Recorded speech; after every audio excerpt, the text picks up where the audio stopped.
Secretaría de Prensa de la Presidencia de la República. Me siento muy honrado de poder participar en este foro con una temática relacionada al grupo USAR. Algunas veces suena quizá desconocido ante la población, así que es importante destacar los avances y los desafíos que como país tenemos. Haciendo un preámbulo, en este caso los grupos USAR son equipos élite de búsqueda y rescate en estructuras colapsadas. Es un tema anteriormente relacionado solo a los sismos, ahora con una amplitud debido a muchos factores, ahora desarrollado también en la temática de la parte de inundaciones. En fin, en algunos países también les están dando alguna otra connotación. Vamos a hablar qué es lo que hemos hecho, qué desafíos tenemos como país en el tema de los grupos de búsqueda y rescate en estructuras colapsadas. La que sigue, por favor. El Sistema Nacional de Búsqueda y Rescate en Estructuras Colapsadas, quiero destacar, muchas veces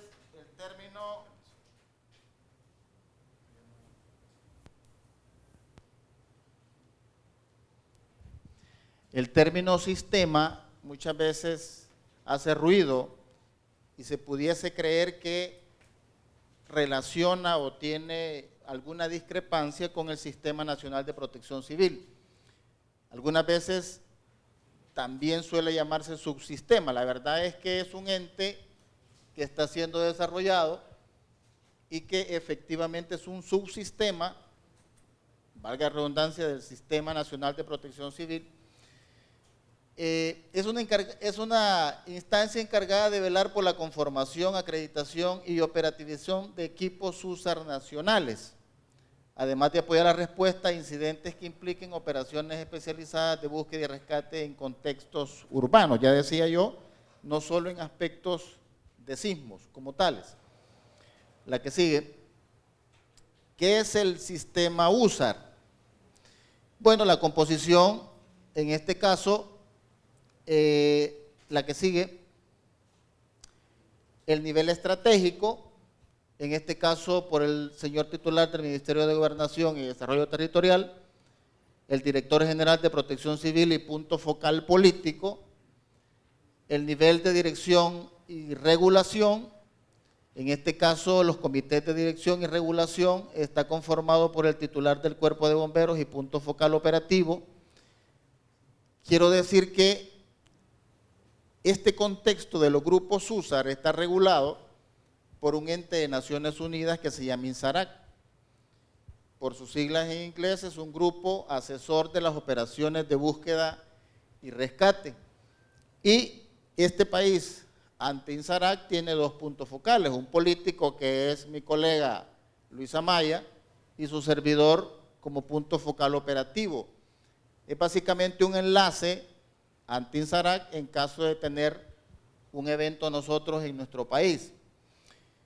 Luego tenemos un titular o delegado en representación de instituciones públicas que están inmersas o que forman parte del grupo USAR, que lo desarrollaré más adelante, y representadas en este caso por instituciones de respuesta, rescate, prevención y mitigación.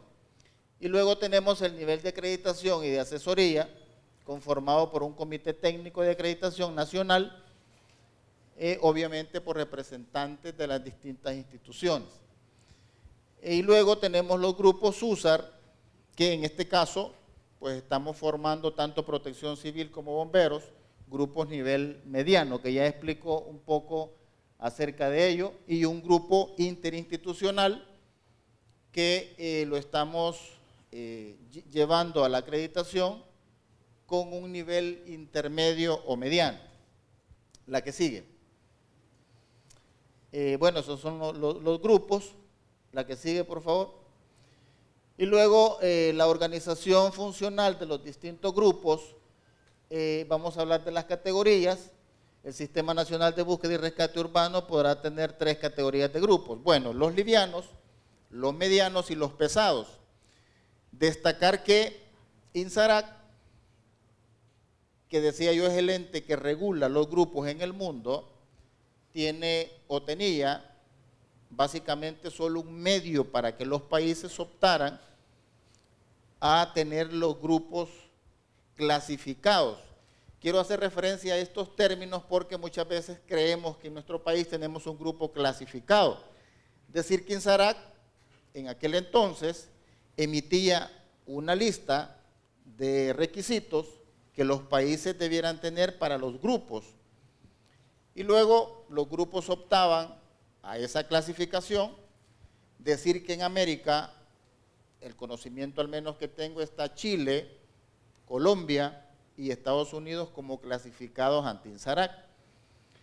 Y en esta clasificación, pues INSARAC toma bien tener 3 niveles. Un liviano, que básicamente lo distinguen, en este caso los niveles, las herramientas, equipos y accesorios que cada grupo tiene.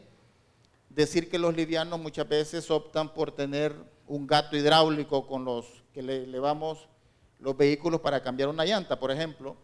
Los niveles medianos ya tienen exigencias más allá. Por ejemplo, INSARAC demanda que estos grupos deben de tener 2 sistemas de búsqueda, un canino, por ejemplo, o un electrónico con cámaras scan, TPL, etcétera, y que obviamente ya tienen equipos de penetración.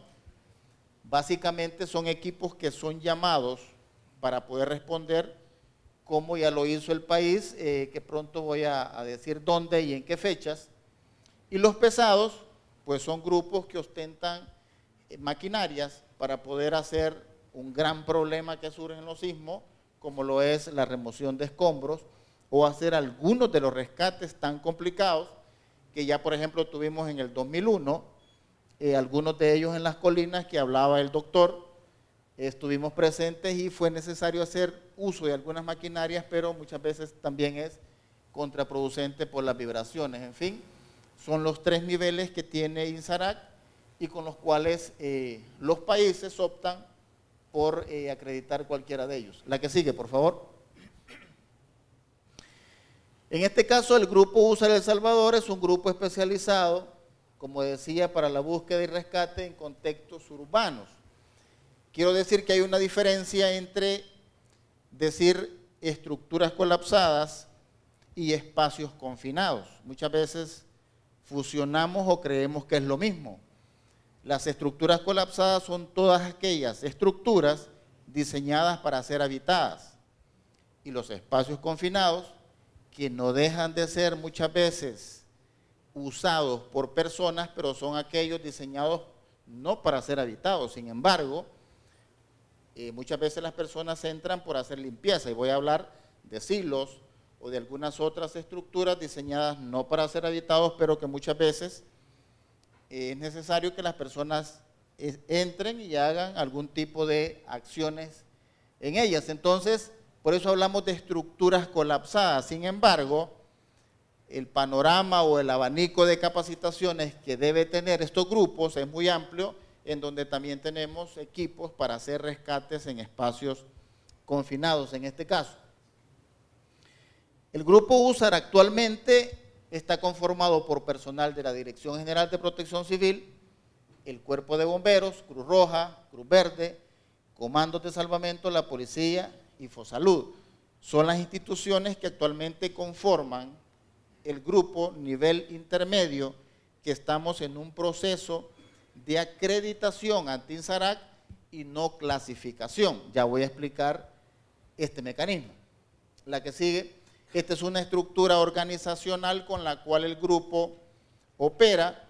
La norma manda que debemos de tener una autosuficiencia durante 8 días, 7 días, y que en este caso los grupos no debieran ser en nivel liviano menor a 46 integrantes, por ejemplo, y decir que de los 46 integrantes solo podemos estar trabajando en 2 puntos, es decir, 2 rescates al mismo tiempo durante estos 8 días. en una estructura colapsada, en un edificio, tenemos 15, 20 o más puntos en donde podemos detectar personas con vida. Ustedes sumarán cuántos grupos se requieren para poder atender una edificación colapsada en donde tengamos 10 víctimas, por ejemplo. ¿Cuántos grupos demanda esa respuesta? Son muchos grupos, pudiesen ser 5 o más. Eso implica no solo estar preparados para poder responder e ir a esos puntos y poder trabajar en ese rescate, sino también implica recibir a 2 grupos, es decir que esta especialidad genera un medio de comunicación universal en números, en códigos, etcétera, lo cual también es necesario recibir a los grupos, y cuando uno va se da cuenta de que no solo basta llevar el pico y la pala, el perro y poder llegar a un país, sino que le piden una serie de requisitos que debe de tener ese grupo, pero también nosotros al momento de recibir estos grupos USAR, ellos también demandan una plataforma, una estructura para poder actuar en este caso. La que sigue. El Grupo Asesor Internacional de las Operaciones de Búsqueda y Rescate lo que tiene son distintas guías en donde los grupos tienen que especializarse y obviamente cumplirlas, porque yo no puedo ir a responder a otro país y ser carga. Lamentablemente, en este tema de la respuesta a un desastre, llegan grupos que no tienen la capacidad y entonces llegamos a ser estorbo a los países. Si yo no soy autosuficiente, si yo voy a ir a pedir comida a un país que no tiene, voy a ir a pedir agua, voy a ir a prestar un equipo. Decir que yo tuve la oportunidad de estar de jefe de misión cuando fuimos a Ecuador.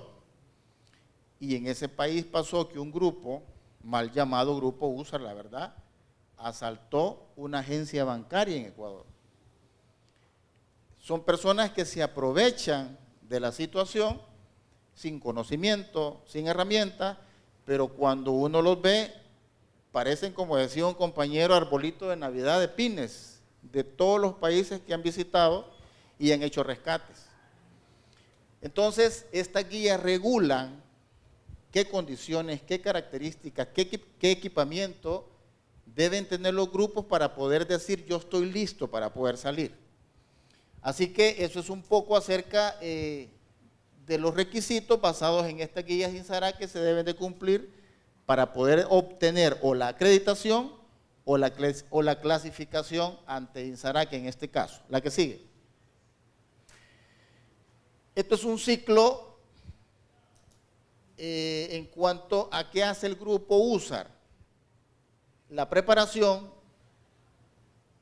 es constante. Nosotros estamos en este momento desarrollando algunos cursos porque este tema de los grupos USAR en nuestro país está, me acuerdo, yo entré a bomberos allá en el 91 y comenzamos allá por el 98.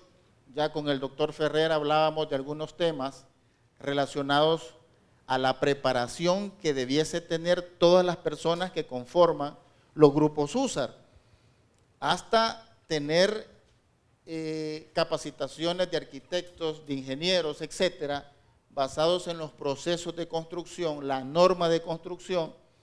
No solo basta tener el martillo y poder asistir, es un pliego de cursos o de conocimientos que deben tener estas personas que van a responder a un evento. Entonces estamos en ese proceso, que lo explico más adelante, y luego tenemos la movilización.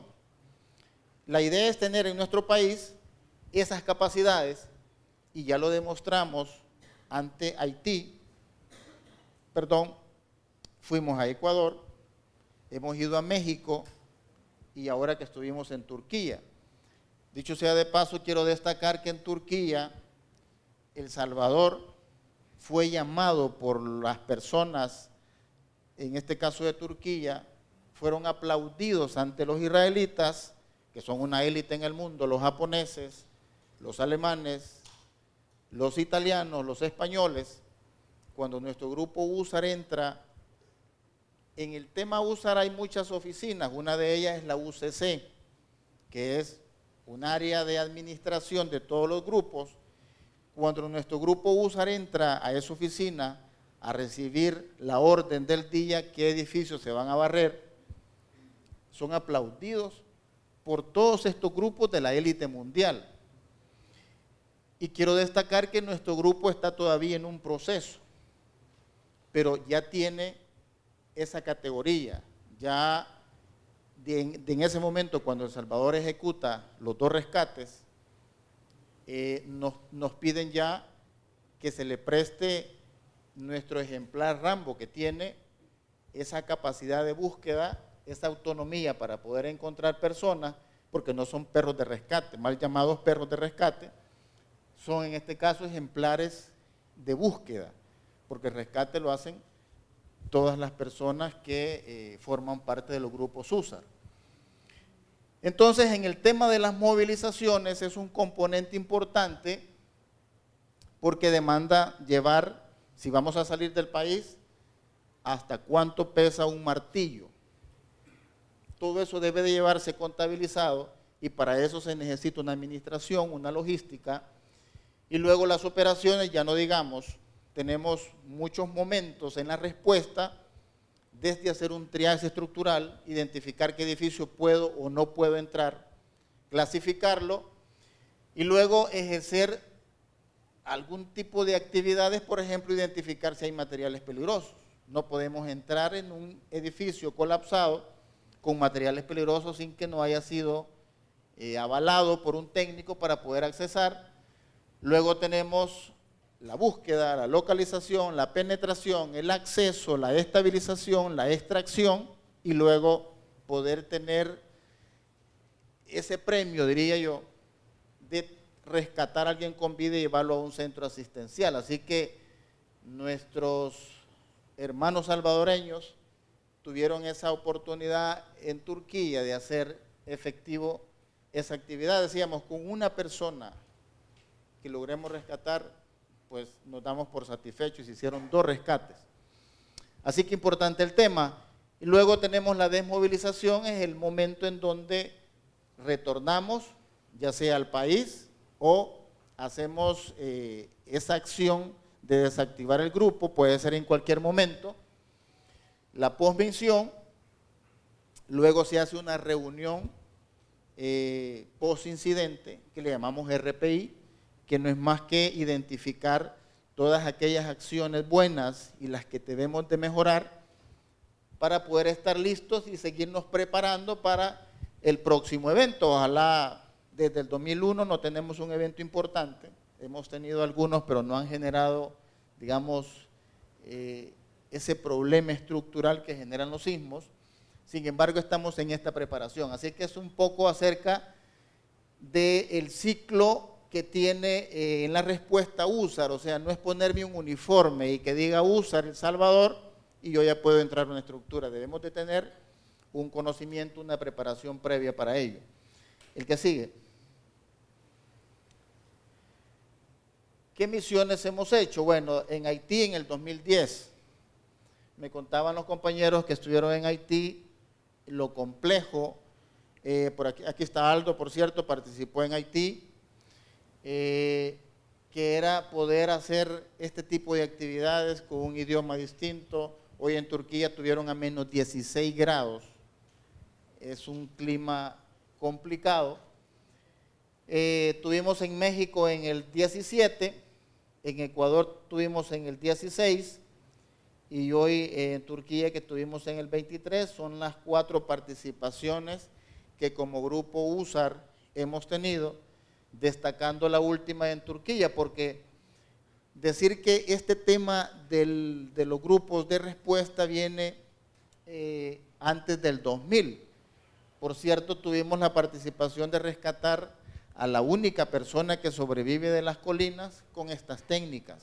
Es la única, porque las demás, pues algunas no estaban atrapadas como tal. Así que estamos en este proceso, es complicado. Yo le preguntaba al líder USA de Chile cuánto le costó a Chile clasificar un grupo y me decía, nos costó 5 millones. El problema no es clasificarlo, me dice. El problema es mantenerlo en el tiempo. Porque un rescatista se prevé que debiese dar un tiempo no menor a 4 años. Y luego hay que comenzar otra vez un proceso de equipamiento y de fortalecer las capacidades en todas estas personas. Así que mantener en el tiempo es un poco complicado. Primero entrar, pero el hecho de mantener esa constancia en cuanto a la preparación demanda muchos recursos. La que sigue.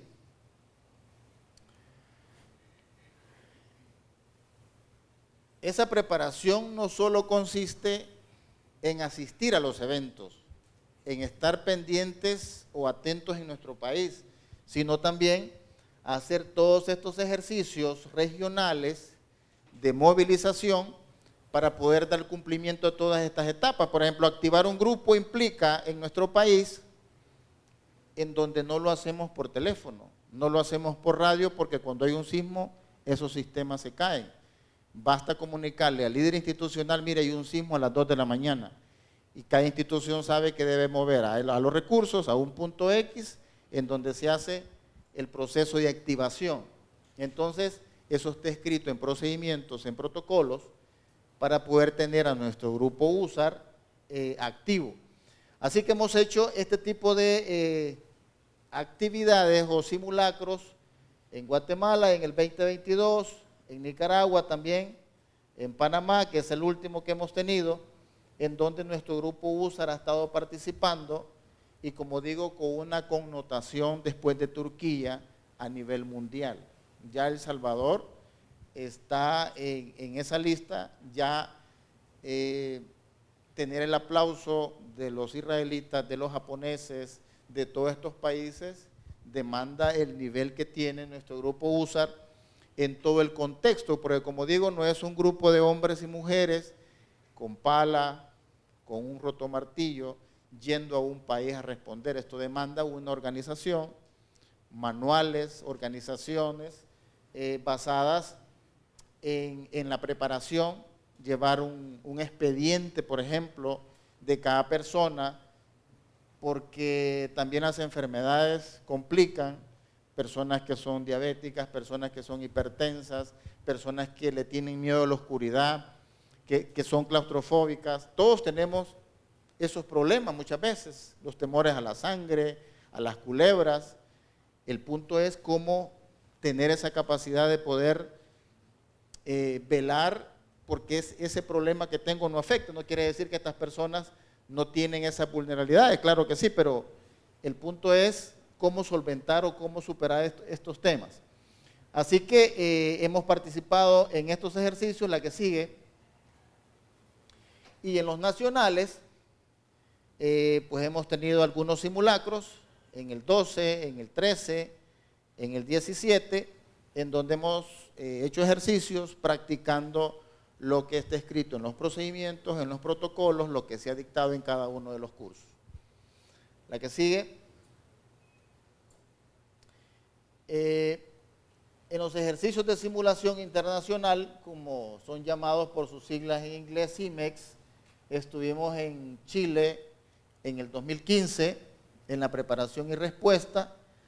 Esos son ejercicios en donde parecieran los mundiales, en donde nos relacionamos con la élite o con los grupos que están clasificados o acreditados en el mundo, y hacemos este tipo de ejercicios para ir teniendo más experiencia, porque no solo basta con ir a picar piedras, sino tener esa organización. Hay plataformas en donde hay que inscribirse, desarrollar, presentar informes, etcétera. Así que en este caso son ejercicios de escritorio, pero son en práctica de estructuras colapsadas. Es por ello que tenemos también esas participaciones. La que sigue. ¿Qué avances tenemos en nuestro país? Bueno, primero se cuenta con un grupo USAR nacional nivel mediano, conformado por las instituciones que ya decía.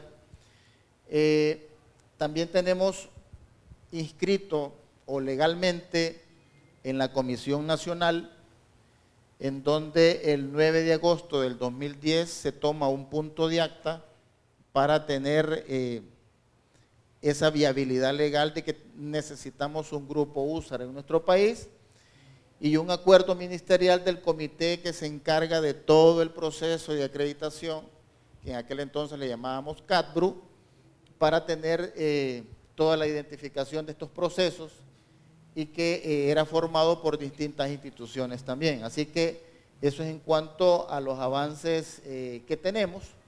El que sigue. Las 4 misiones internacionales que hemos hecho. También tenemos los ejercicios de simulación de los cuales hablaba y los 3 de ejercicios regionales. Esto es interesante. La tercera viñeta estamos, o mejor dicho, ya tenemos un proyecto para un reglamento del CISUSAR. Puede ser que ese nombre varíe en algún momento, pero es un sistema o subsistema USAR, es decir, un componente jurídico que le dé este soporte para tener, en este caso, más herramientas y seguir en este proceso de crecimiento en cuanto a nuestra búsqueda. Aquí me quiero detener en la 4ª viñeta, en donde dice actualmente se desarrolla el proceso de acreditación nacional para crear grupos USAR institucionales con el reconocimiento de INSARAC.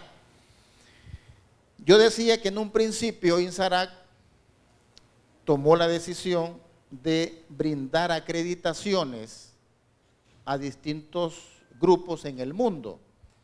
En este caso clasificados está Chile, decía Colombia y Estados Unidos. Un pliego de requisitos, los países se someten y luego INSARAC viene en un ejercicio y los evalúa y dice, ok, aprueba, y les extiende una clasificación. Pero también ahora ha creado una modalidad, la cual consiste en que ahora INSARAC no clasifica los grupos, sino que acredita los procesos que cada país se compromete a realizar de acuerdo a unos lineamientos y luego a lo interno del país se encarga de acreditar todos los grupos o todas las instituciones. Por ejemplo, Bomberos va ante Protección Civil, eso dice nuestra norma, y le digo, mire, yo quiero acreditar un grupo nivel liviano.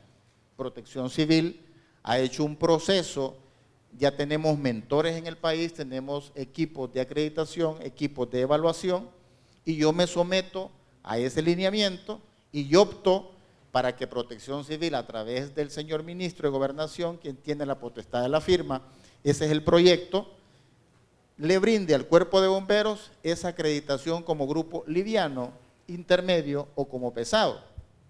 Entonces INSARAC tiene 2 modalidades, o clasifica grupos en el mundo o autoriza o acredita procesos para que cada uno de los países opte a esas acreditaciones. Entonces nosotros estamos en este tema.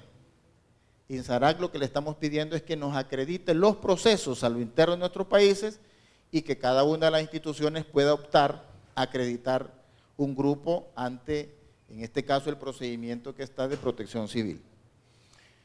La que sigue, esto es una hoja de ruta en donde tenemos la normativa del CISUSAR de la cual les estoy hablando, un plan de trabajo, la norma aprobada, decía yo que estamos en un proyecto, ya está elaborado, los compromisos institucionales, acuerdo de recursos, porque cuando la Cruz Roja decide formar parte de este grupo, cuando la Cruz Verde decide, cuando Comandos decide, Protección Civil y Bomberos, queremos poner a 10, 15 integrantes para que formen parte de este equipo o este grupo USAR nivel intermedio. Eso implica de que cada una de las instituciones, al haber un sismo o al haber una necesidad de ejercer o de activar este grupo, esas instituciones ya no cuentan con esos recursos para su respuesta como tal, sino que estamos a la orden de Protección Civil. Cuando a través de la Comisión de Servicios de Emergencia, Protección Civil decida activar ese grupo USAR, todas las instituciones debemos de permitir que estos recursos se activen en pro del grupo USAR y que estén a la orden de protección civil. Así funciona. Para ello necesitamos cartas de entendimiento, acuerdos, protocolos, procedimientos. Entonces no es que yo quiero estar, sino también debo de comprometerme como autoridad en que esos recursos a la hora de tener un evento pasan a esa disposición.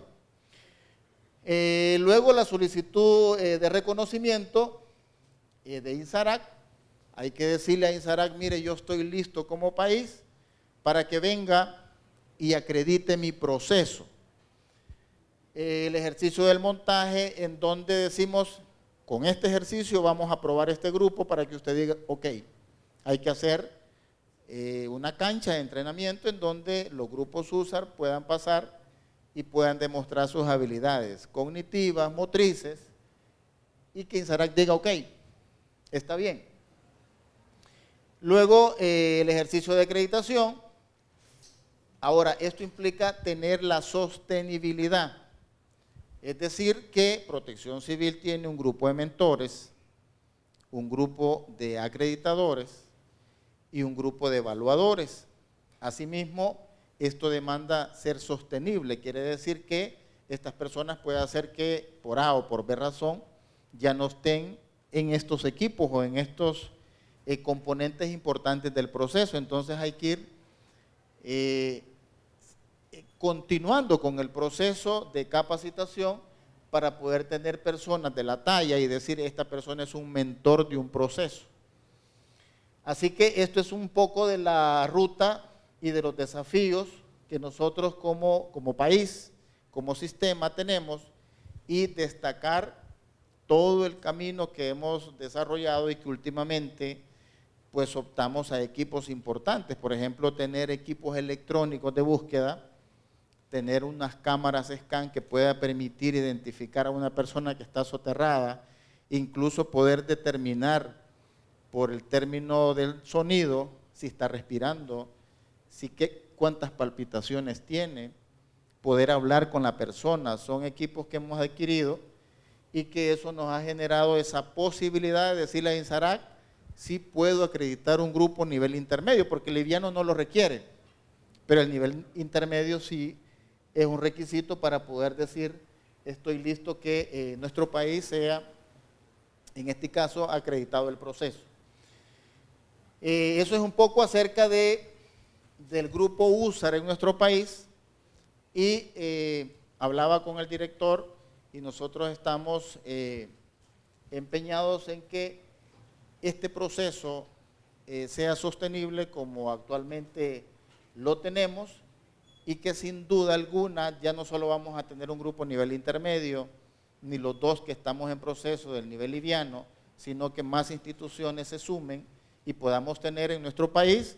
Hablábamos allá por el 2015 que debiésemos tener quizás un grupo, alguien pensaba un grupo por departamento, por lo menos liviano, y que con ello pudiésemos generar una respuesta en las primeras horas, porque en la jerga emergencista se habla de la hora dorada, que son X cantidad de segundos muy pocos, porque la respuesta para una persona que está atrapada en una estructura colapsada es complicado. Hay síndromes, aquí los médicos no me dejarán mentir, el síndrome de aplastamiento, el síndrome compartimental, que son temas de salud complicados. Decía un traumatólogo guatemalteco en Las Colinas que una de las personas que quedó atrapada y que lamentablemente falleció, decía el traumatólogo, que el diagnóstico se lo complicaba cada minuto. En un momento aparecía con un diagnóstico y luego al minuto el paciente tenía otro y que había que aplicar otro medicamento. Entonces es una situación muy difícil, porque no basta, yo decía ayer en una conferencia, llegaron del paciente y levantarle la losa. No es eso. Antes de levantarle la losa, los mexicanos, por ejemplo, le elevan el volumen de líquido, en este caso con sueros. Algunos otros le ponen un torniquete, algunos otros dicen ninguna de las dos cosas funciona, hay que hacer una fasciotomía. En fin, es un tema que está cambiando constantemente y que nosotros necesitamos estar a la vanguardia de todos estos avances tecnológicos y poder tener a las personas ideales para que no solo lleguemos a levantar la losa, no solo es ir a romper la pared, sino poder sacar con vida a los pacientes que se encuentran en estas situaciones. O sea, estar atrapado en una estructura colapsada es una muerte para los que les toca vivir muy dura, y que escuchar un martillo, decía la señora que sacamos en las colinas, cuando ella escucha en los simulacros el martillo, el rotomartillo, dice que se acuerda de cuando ella estaba atrapada.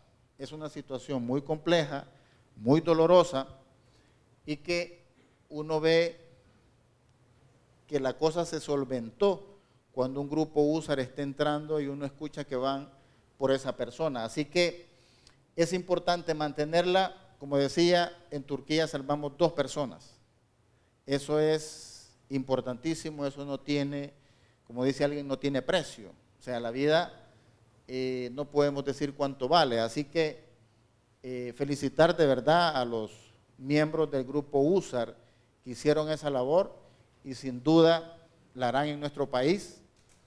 Para eso estamos como sistema preparándonos y pues hacer el llamado que todas aquellas instituciones que quieran formar parte, pues son bienvenidas siempre y cuando cumplan todos los requisitos que están establecidos en la normativa que Protección Civil ha trabajado y que estamos, en este caso, sosteniendo o generando esa sostenibilidad para poder seguir en este proceso.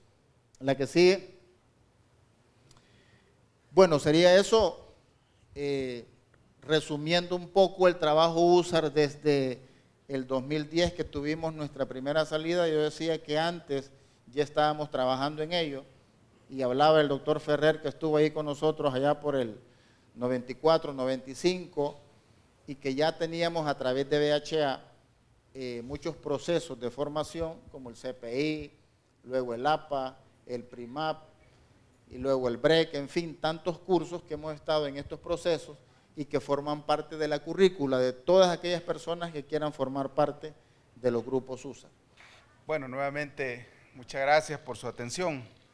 Quisiéramos cerrar este espacio en el que ustedes han tenido la oportunidad de conocer algunas intenciones que tenemos como Sistema Nacional de Protección Civil, hablándoles un poco sobre una estrategia que queremos implementar. Y digo que queremos porque todo en la vida, todo es perfectible, ¿verdad? Todo tiene que ir evolucionando. Hemos trabajado por muchos años siguiendo de repente una metodología denominada manejo y control de operaciones de emergencia, que gracias al apoyo de agencias que han sido socios estratégicos como ahora el Buró de Asistencia Humanitaria de la Agencia Internacional para el Desarrollo, antes la Oficina de Asistencia para Desastres en el Extranjero, hemos construido cosas buenas que a lo largo del tiempo nos han permitido medianamente resolver cosas, resolver situaciones emergentes. Obviamente nunca es suficiente, ¿verdad? La verdad es que el país, El Salvador, está ubicado en una porción del Istmo Centroamericano en el que confluyen muchas amenazas. Eso, ipso facto, hace que seamos hoy por hoy uno de los países más vulnerables de Centroamérica y por qué no decir de América Latina. Justamente me gustaría comenzar por eso, quisiera que por favor fuéramos avanzando. El Salvador está ubicado en una zona en la que básicamente tenemos cualquier cantidad de amenazas que pudiéramos mencionar. Ahora mismo el Plan Nacional de Respuesta se circunscribe a 9 amenazas, ¿verdad? Entre estas están las de orden hidrometeorológico, que tienen que ver con la probabilidad de tener huracanes, tormentas tropicales, depresiones, algunos movimientos de ladera, aquellas que tienen que ver eminentemente con la dinámica geológica, es decir, la ocurrencia de sismos, la ocurrencia de erupciones volcánicas y, por qué no decirlo, la ocurrencia también de tsunamis. De hecho, ser parte del cinturón de fuego o estar ubicados en una porción de América que es parte del cinturón de fuego, ipso facto nos hace que tengamos una alta susceptibilidad a ocurrencia de eventos de orden geológico, es decir, volcanes, terremotos, tsunamis. ¿Hace cuánto tuvimos el último terremoto? Bueno, damos cuenta de que los últimos fueron en 2001, ¿verdad? Si hacemos números, llevamos ya más de 20 años de silencio sísmico. Llevamos ya 20 años, más de 20 años de silencio sísmico, y eso definitivamente debe ponernos a pensar en que hoy podría suceder un terremoto. Hoy, mañana, pasado, no sé cuándo va a suceder. Una de las cosas que yo he aprendido mucho en el devenir del tiempo es que debemos emular la forma con la que algunas culturas ven la ocurrencia de los eventos, que no necesariamente tiene que ser con una perspectiva cíclica, es decir, como antes se veían los desastres. De hecho, antes de hablar de la gestión integral de riesgo de desastres, hablábamos del ciclo de los desastres, es decir, que en alguna medida era como decir que cíclicamente íbamos a ser afectados por un desastre. Decía un profesor de la Agencia de Cooperación del Japón, que hace algunos años tuvimos de visita aquí, decía: yo creo que es importante valorar que si vivimos en un país en el que tenemos probabilidad de tener la materialización de amenazas de cualquier orden que sea, no deberíamos pensar como se piensa en la mayoría de países de América Latina. ¿Y cómo piensa la mayoría de países de América Latina? Bueno, regularmente nosotros decimos, tiembla aquí, sí tiembla, pero primero Dios no va a pasar. Llueve, sí, llueve y mucho, pero de repente no. Esperemos que no pase eso, ¿verdad? Debemos aceptar que si pasó una vez, 2 veces y 3 veces, seguirá pasando, y como decían antes los curas cuando la misa se leía en latín, ¿verdad? Per seculum seculorum, ¿verdad? Por siempre y para siempre. Vivir en esta zona del mundo no solamente nos hace ser susceptibles a eventos, insisto, de orden geológico, sino también de orden hidrometeorológico. Y basta con que ustedes observen la imagen que está muy a mi izquierda, toda esa amalgama de colores que ustedes ven ahí, es la ruta que ha seguido cada uno de los huracanes en los últimos 80 años. ¿Qué significa eso? Pues resulta que también estamos en una zona geográfica en la que entre mayo y noviembre, ¿y por qué noviembre? Pero si el invierno en teoría termina en octubre. No, no es cierto. Yo lo decía al principio de este foro, tenemos que aceptar que el cambio climático es una realidad. Es una realidad, y cuanto más se vaya profundizando, los efectos van a ser mucho más intensos, sobre todo en regiones como la nuestra. La siguiente, por favor. Si hablamos de lo que nos ocupa en el país y hacemos o ponemos en perspectiva a qué deberíamos enfrentarnos, sin ánimo de ser ahora mismo catastrófico, definitivamente hay que pensar en una forma de gestionar las emergencias, no de responder, sino de gestionar las emergencias. Y cuando hablamos de gestión, sabrán ustedes que hablamos de 4 procesos que deben incluirse: organización, planificación, dirección, es decir, una forma de cómo hacer las cosas, y también incluir mecanismos de control. Solo así, pensando de esa manera, muchos países han logrado ahora mismo ser no solamente muy efectivos en la respuesta, sino resilientes. ¿Y qué significa? Que han adquirido la capacidad de volver a sus territorios, ¿verdad?, a las condiciones que tenían antes de que sucediera o que se materializara la amenaza. La siguiente, por favor. A partir de eso, nosotros en Protección Civil, siendo el ente rector del sistema y teniendo la responsabilidad de digamos, promover la ocurrencia o promover que sucedan cosas que le van a permitir al país ser mejores en la gestión de emergencias, indudablemente planteamos ahora una forma de cómo gestionar una emergencia a partir de una actualización del Plan Nacional de Respuesta, que indudablemente debe partir por esto, es decir, debe partir por considerar todos los cuerpos de ley que tienen que ver con la protección civil y la gestión de riesgo de desastres.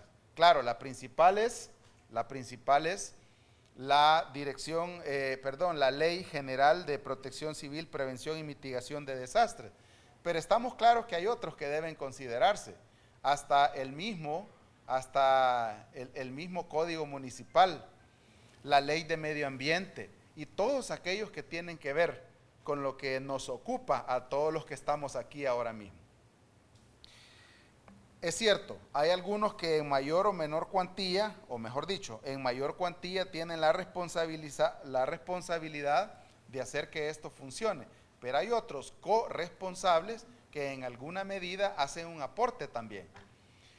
Ahora mismo, si de repente hacemos un análisis así muy rapidito o le damos un vistazo al marco jurídico que tenemos, es decir, la Ley General de Protección Civil, Prevención y Mitigación de Desastres, básicamente nos manda a trabajar en 3 niveles. Uno, de orden político estratégico, es decir, aquel que dicta las cosas que han de seguir los otros niveles, considerando marcos globales como el marco de Sendai 2015-2030, los objetivos de desarrollo sostenible, el protocolo de Kioto y todos aquellos que tengan que ver con la temática. El nivel de dirección, es decir, como dice por ahí, esa es cosa mía, el nivel de dirección que no solamente, como decía un amigo la vez pasada, no solamente se ocupa de dar cuenta de cuántos heridos hay, no somos una instancia que solamente da estadísticas, somos una instancia que tiene la responsabilidad de promover formas de trabajar, de sugerir a todos los componentes del Sistema Nacional de Protección Civil y de procurar que se hagan acuerdos de trabajo. Y el nivel de ejecución, que básicamente está integrado por comisiones departamentales, municipales y comunales de protección civil. La siguiente, por favor. A partir de eso, indudablemente, y lo decía al principio, absolutamente todo es perfectible. Pero aquí no vamos a hablar de hacer o de buscar la perfección, mejor hablemos de buscar la forma de evolucionar de sistemas que nos han funcionado medianamente a sistemas en los que cada actor social que tiene que ver con la respuesta pueda no solo verse representado, sino que también encuentre algo que hacer en esta materia. Indudablemente, a partir de esa consideración, ahora mismo como dirección, estamos a punto de presentarle al Sistema Nacional de Protección Civil, y esta es una primicia para ustedes, lo que en lo sucesivo debería ser el Plan Nacional de Respuesta. Más que un plan, un proceso de mejora continua, y lo queremos ver así, un proceso de mejora continua que nos permita, a partir del desarrollo de 3 fases, en primer lugar, hacer una serie de acciones o ejecutar una serie de acciones que nos permitan organizarnos o reorganizarnos en algunos casos. Identificar responsabilidades, funciones, porque al final el proceso administrativo es lo que nos manda, ¿verdad? Cuando hablamos de organizarnos, no se ocupa de decir cuántos somos o cuántos estamos, sino cuántos somos, cuántos estamos, qué nos toca hacer a cada uno, ¿verdad? Obviamente la respuesta, definir cuáles van a ser los mecanismos, a partir de qué funciones principales, a partir de qué niveles estratégicos, políticos, administrativos, operativos, y por supuesto hasta llegar a un punto en el que podamos decir, esto se ha hecho. Vean ustedes que la respuesta en algunos casos no solamente significa llegar, sacar las personas o evacuarlas, albergarlas, darles de comer también hay que pensar en qué va a hacer esta persona cuando regresa. El año pasado en la tormenta Julia fue un ejemplo muy concreto.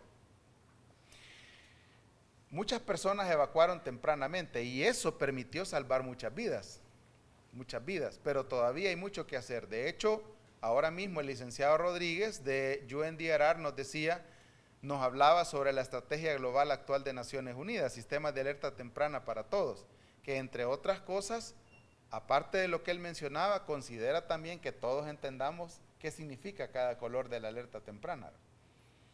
¿Qué cosas deben suceder en cada color de la alerta temprana? ¿Y cuál debería ser el actuar de todas las instancias del sistema en cada color del sistema de alerta temprana? La siguiente, por favor. Quiero comentarles que este plan, en primer lugar, incluye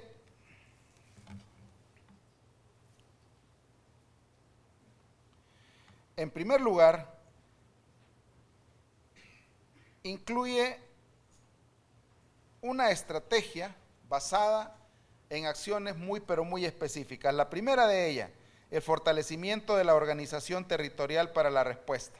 Empecemos por el componente político.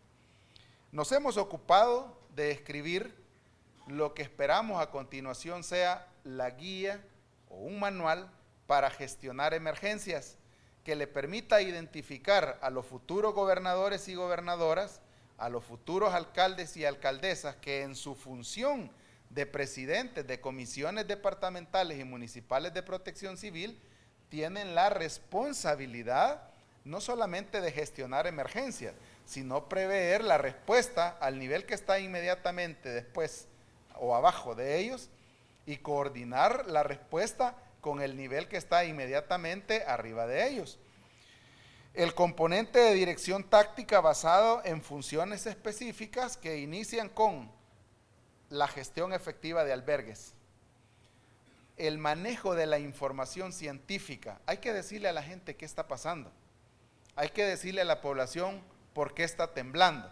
Lo peor que puede pasar en una situación es no decir nada y de verdad, aunque parezca jocoso, empiezan a generarse rumores, como yo recuerdo en el terremoto de 2001, empiezan a generarse rumores tan, digamos, jocosos o de repente hasta historias de ultratumba que nada abonan a la gestión de una verdadera emergencia. El número 2, Sistema Nacional de Vigilancia, Pronóstico y Alertas, que no solamente tiene que ver y no solamente estamos retomando la estrategia global, sino también valorando todo el trabajo que instancias especializadas del sistema están ejecutando. ¿Y a quién me refiero? A la Dirección de Observatorio de Amenazas del Ministerio de Medio Ambiente. Me encanta un dicho que dice zapatero a tu zapato, ¿verdad? Zapatero a tu zapato. Lo menos que quisiéramos cuando hablamos de gestión de emergencias, lo menos que queremos que suceda ante la materialización de una amenaza, como lo decía un profesor, es pues ver médicos dirigiendo el tráfico y policías operando en un quirófano, ¿verdad? No es así como debe suceder. Entonces, creo que es importante valorar que mientras no nos ocupemos de que el sistema de alertas tempranas verdaderamente llegue desde el nivel científico hasta el observador local, que es una modalidad de trabajo que ha demostrado ser pero muy eficiente en las localidades, definitivamente el sistema de alerta temprana no va a proceder. En el número 3, los sistemas de información geográfica y estadística. En los últimos años mucho nos ocupamos de fortalecer centros de operaciones de emergencia, pero hemos llegado a una conclusión. De nada sirve tener un centro de operaciones de emergencia de orden nacional, departamental o municipal de última generación si no sabemos qué está sucediendo realmente en cada una de las comunidades, de nuestros municipios, de nuestros barrios, Es importante que en algún momento también nos ocupemos de crear un sistema de gestión de información, porque justamente ese es el primer paso. Para resolver un problema, damas y caballeros, todos, absolutamente todos, partimos de una realidad, reconocer que tenemos el problema. saber que tenemos el problema o conocer el problema, identificar el problema. Yo les decía recientemente en una reunión, en un taller que teníamos con las señoras y los señores gobernadores, en su calidad de presidentas y presidentes de las comisiones departamentales de protección civil, lo mínimo que debería suceder cada vez que tenemos una emergencia crítica a nivel nacional, lo mínimo que debería suceder en sus territorios es, en primer lugar, iniciar el día respondiendo al menos 4 preguntas. ¿Cómo amanece el departamento? ¿Qué problemas tenemos? ¿Qué problemas tenemos? ¿Cuáles de estos problemas son prioritarios? Y de ahí definir los cursos de acción. ¿Y qué es un curso de acción? En términos prácticos, decidir qué vamos a hacer para resolver ese problema. Si quieren le agregamos una quinta, les decía, ¿quién tiene los recursos? ¿Quién los tiene? Y si quieren le agregamos una sexta. Si los recursos no son suficientes, ¿a quién le pedimos? ¿A quién le pedimos? Luego, la siguiente, por favor. Luego, las áreas de intervención de respuesta sectorial. Indudablemente hay que partir de esquemas previamente definidos que deberían permitirnos, inmediatamente ocurre una emergencia, pensar en qué pasa con la logística, qué pasa con la seguridad, qué pasa con la salud, qué pasa con la atención prehospitalaria. Es decir, definir cuáles son esas áreas o esos sectores en los que nosotros deberíamos identificar, o mejor dicho, deberíamos centrar nuestra atención. ¿Por qué? Porque resulta que cuando hay una emergencia, si de repente llegamos a una comunidad y empezamos a preguntar qué necesitan, qué se les perdió. Aquí mis amigos y compañeros de trabajo territoriales seguro no me dejarán mentir. Empezamos a escuchar cosas desde que, mire, yo quiero que me repongan mi plasma, yo quiero que me repongan esto, yo quiero que hagan aquello. Y lo que se ocupa es asegurar la subsistencia de las personas, en primer lugar. En segundo lugar, asegurar la continuidad de la vida de estas personas. Hay que pensar en medios de vida. Hay que pensar en el restablecimiento de las condiciones para que estas comunidades, estas familias continúen. En el número 4 les decía, la gestión de emergencia como tal, vista como el componente denominado manejo y control o sistemas de manejo y control de la respuesta. Definitivamente, y aunque hoy podamos tener cualquier cantidad de grupos de WhatsApp, la tecnología ha sido muy útil, no lo niego, pero hay cosas que definitivamente no van a suceder sí o sí. Tomamos la decisión de tener un conglomerado, un cuerpo colegiado en una instalación denominada sala de situación o centro de operaciones de emergencia, donde se puedan tomar inicialmente decisiones operativas. ¿A partir de qué? A partir de lo que ya mencionaba, de la gestión adecuada de información. Hay que asegurar que esa información fluya de la comunidad al municipio, inicialmente a un COE municipal, se tomen decisiones operativas. Gracias, Freddy. Se tomen decisiones operativas y si hay alguna decisión política estratégica que tomar, hacer que funcione eso, hacer que suba al siguiente nivel, estando claros que hay cosas que no van a poder resolverse en un primer nivel, que van a tener que subir. Situaciones tan complejas como si decretamos emergencia nacional o no, ¿verdad? No depende del nivel operativo, no depende de nosotros. Hay otras instancias que tienen que ver. De acuerdo a la ley, los únicos autorizados para decretar una emergencia o un estado de emergencia nacional es el señor presidente de la República o la Asamblea Legislativa. En ese sentido, hay cosas que deberían ir sucediendo desde el nivel comunal, municipal, departamental hasta llegar al nacional. ¿De qué depende entonces eso? Bueno, de la adecuada gestión en cada uno de los niveles. El tema también de los centros de coordinación de la asistencia humanitaria internacional, decía don Alan Lavelle, que es una persona que ha hecho muchos aportes al tema de la gestión de riesgo de desastres en los últimos 20, 30 años. Decía en una ponencia, 3 cosas deben suceder para gestionar adecuadamente una emergencia. Número 1, evacúen tempranamente. Número 2, asistan tempranamente. En la asistencia temprana, como dice un buen amigo, de repente ahí es donde la mula bota Genaro. Ahí es donde está el problema. ¿Por qué? Porque no siempre la gestión de los insumos para atender a las personas es la más adecuada. No siempre se tiene la capacidad de hacer una adecuada rendición de cuentas. Y eso lo único que provoca es que en la próxima emergencia o no tengamos asistencia de las agencias cooperantes, de las cuales siempre vamos a necesitar, siempre vamos a necesitar, sino que de repente podría significar que nunca más tengamos participación de alguna de ellas. En ese sentido,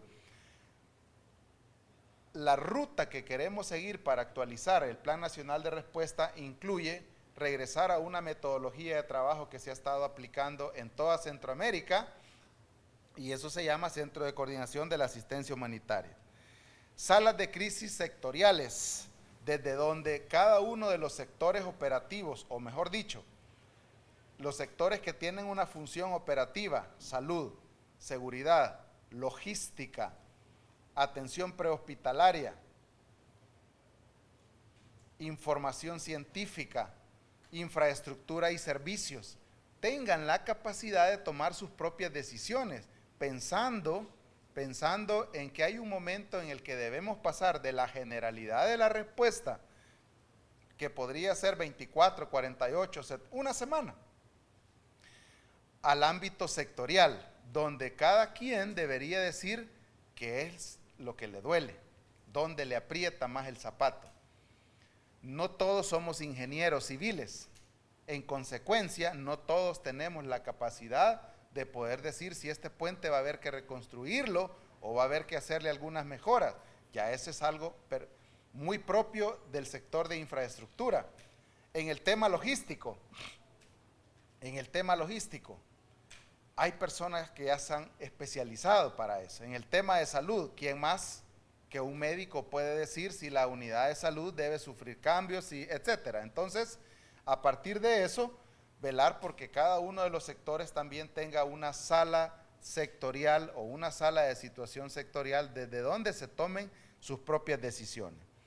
La recuperación temprana, que es un tema que ha venido cobrando, digamos, mucha relevancia en los últimos años. ¿Por qué?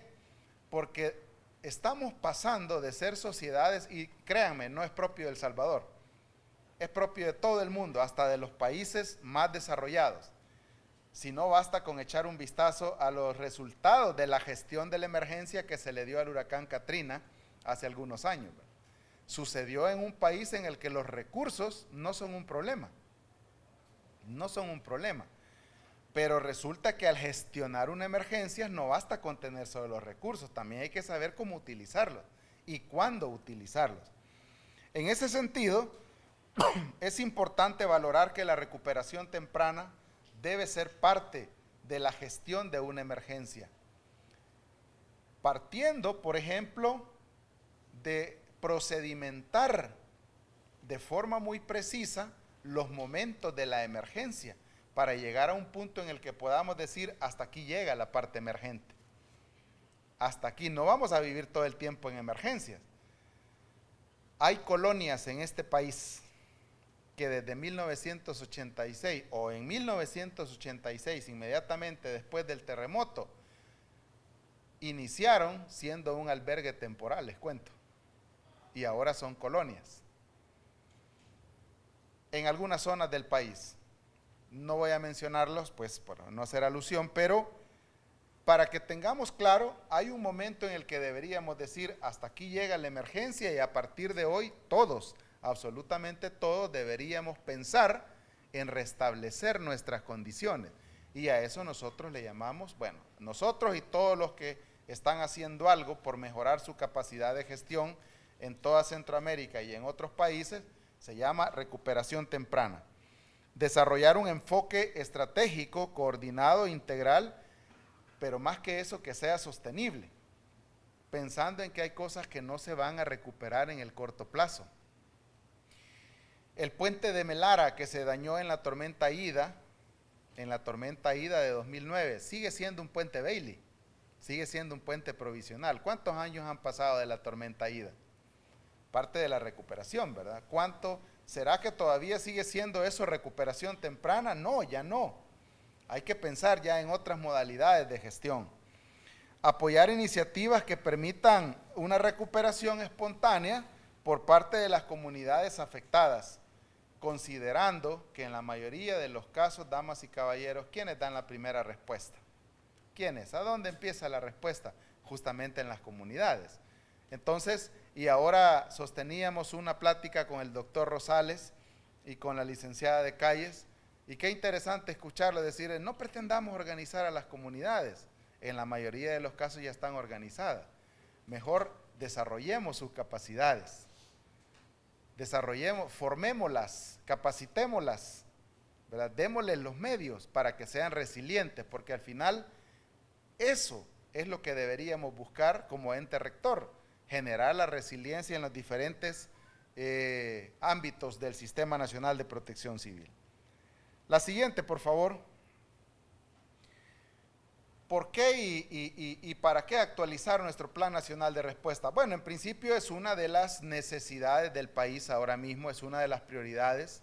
En segundo lugar, es una de las cosas que deberían estar sucediendo o que nosotros como Protección Civil y todo el sistema deberíamos estar promoviendo para que a partir de la decisión que se tome en la Comisión Nacional de Protección Civil pueda actualizarse y pueda mejorarse nuestra capacidad.